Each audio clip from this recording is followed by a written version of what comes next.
দেখো অবস্থাটা দেখো একবার। এই চেয়ার খাচ্ছিস কেন? এই কিরে চেয়ার খাচ্ছিস কেন তুই? প্যান্টটা খাই এটা। ওরে বাবা এই এই এই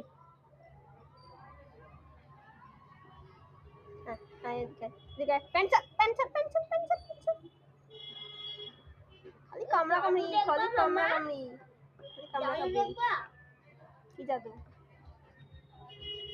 এদিকে এদিকে এদিকে এদিকে এই দেখো জাদু দেখো। খেতে হবে না আর খেতে হবে না। হ্যাঁ এই দেখো জাদু। ছাড় ছাড় চেয়ার থেকে ছাড়, চেয়ার থেকে ছাড়, ছাড় চেয়ার থেকে। ওই এদিকে এদিকে এদিকে এদিকে। ওরে বাবা কি হচ্ছে? রনের থেকে ঢাক বাজাচ্ছে কি আমার চেয়ার? জোর বল বল। এই জায়গা কোনো ক্র্যাশ দেখতে পাচ্ছো? আমি কামাইছি। এই মিডলের সাইডে দেখো, মিডিলে মিডিল দেখো।